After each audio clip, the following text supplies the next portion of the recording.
Sarah, seorang mahasiswi berusia 20 tahun, memutuskan untuk pindah dari keramaian kota besar ke pinggiran kota yang lebih tenang.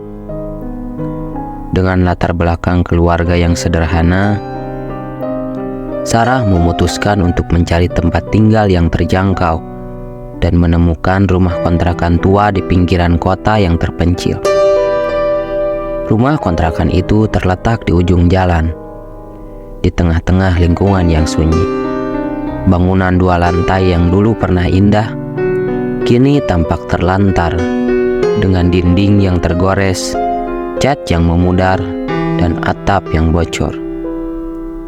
Pintu masuknya terlihat seperti mulut hitam yang menelan cahaya.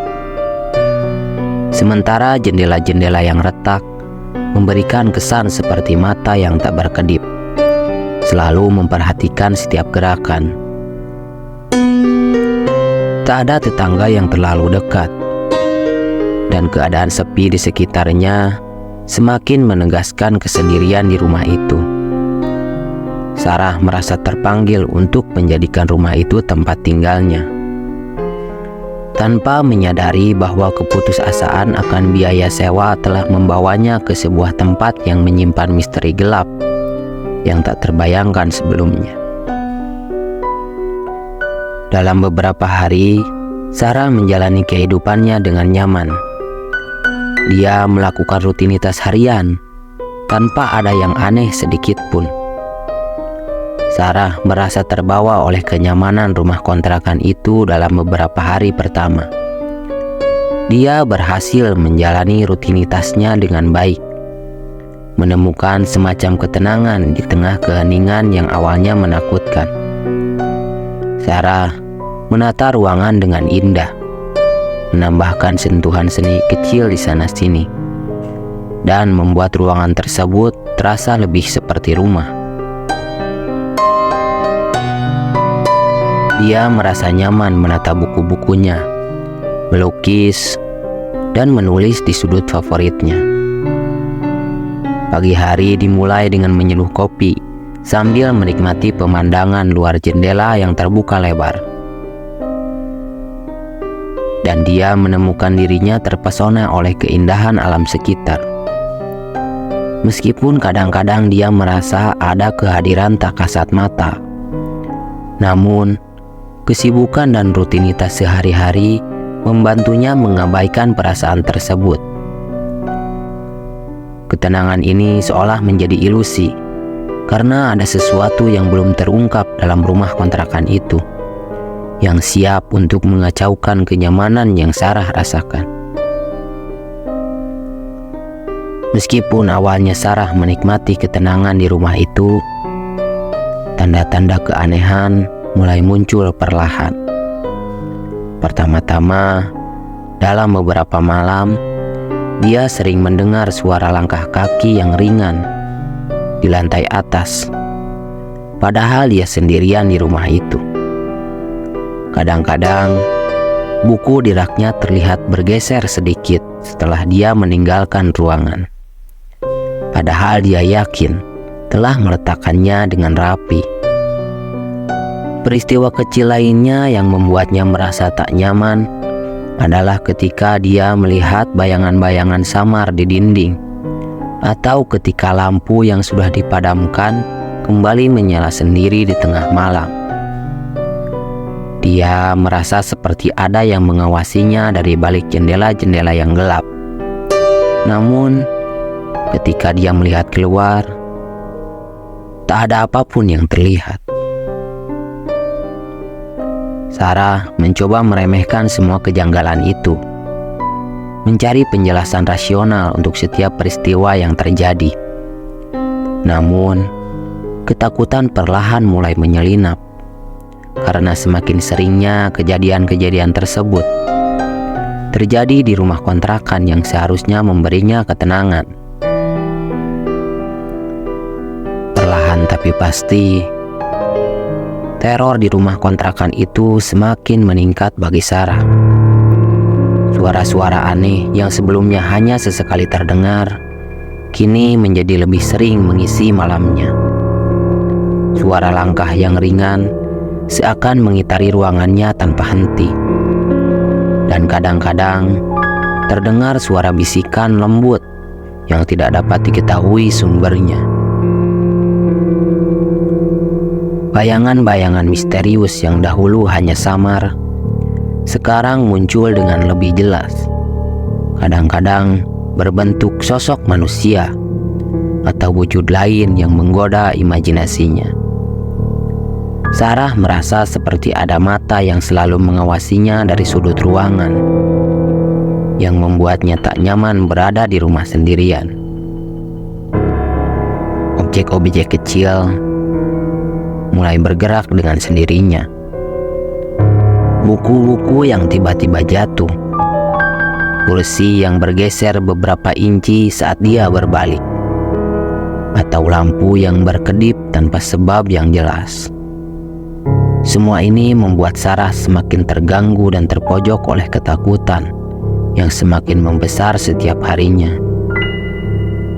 Kehidupannya terganggu oleh ketidaknyamanan yang dilakukan oleh hantu tersebut, membuatnya semakin yakin bahwa ada sesuatu yang tidak beres di rumah kontrakan itu.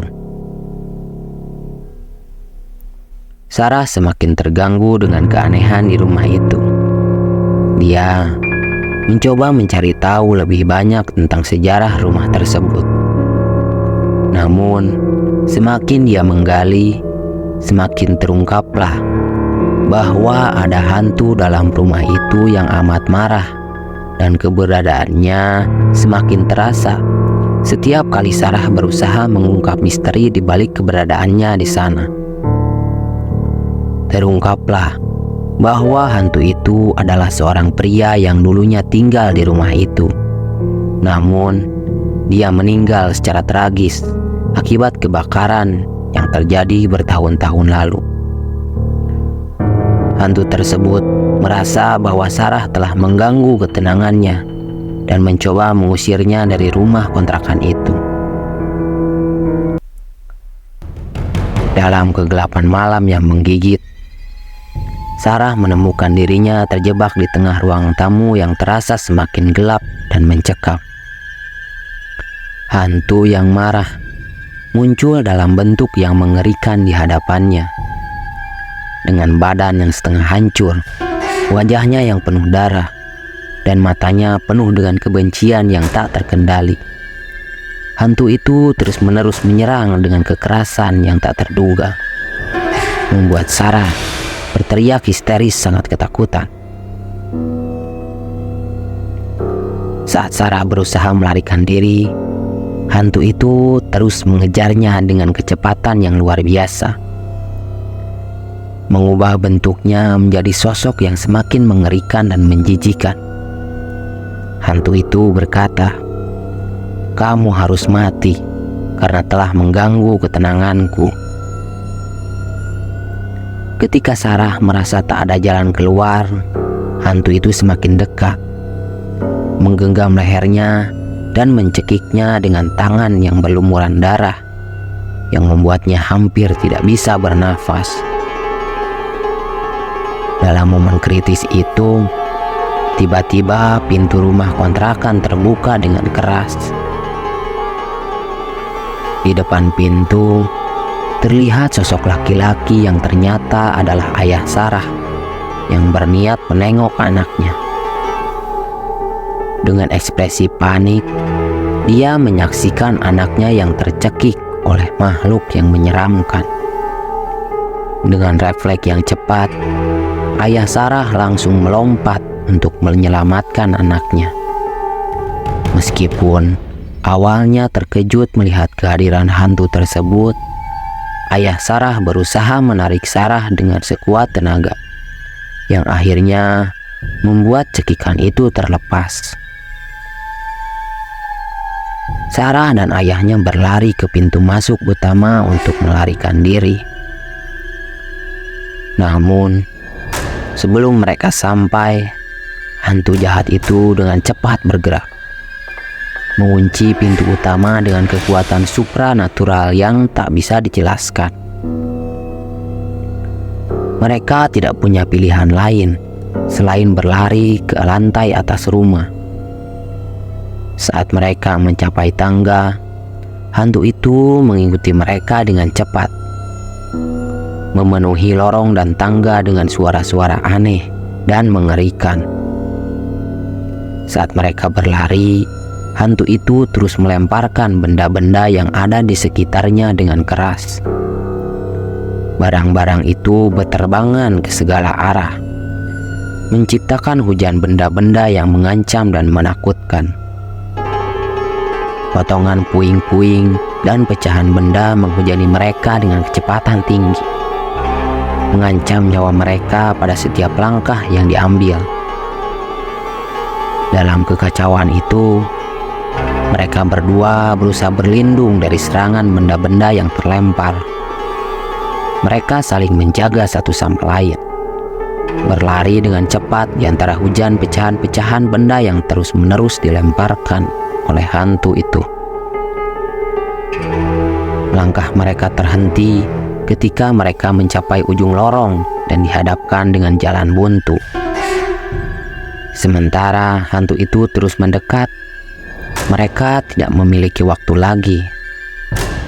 Tanpa pilihan lain, Sarah dan ayahnya berusaha membuka jendela terdekat di lantai atas, berencana untuk melompat keluar dan mencari bantuan dari luar rumah yang mencekam tersebut. Dengan tekad yang kuat, Sarah dan ayahnya melompat melalui jendela yang berhasil mereka buka. Mereka terjatuh dengan kasar di halaman rumah kontrakan yang mencekam itu. Segera setelah mereka bangkit, mereka berlari menuju mobil yang terparkir tidak jauh dari situ. Dalam keadaan tergesa-gesa, mereka segera masuk ke mobil, menutup pintu dengan keras, dan ayah Sarah segera menyalakan mesin. Saat mobil melaju meninggalkan rumah kontrakan itu, mereka melihat dari jendela mobil bagaimana hantu itu masih berada di dalam rumah, berdiri di jendela dengan ekspresi marah dan kebencian yang mengancam. Mobil itu melaju dengan cepat, meninggalkan rumah kontrakan yang angker di belakang mereka.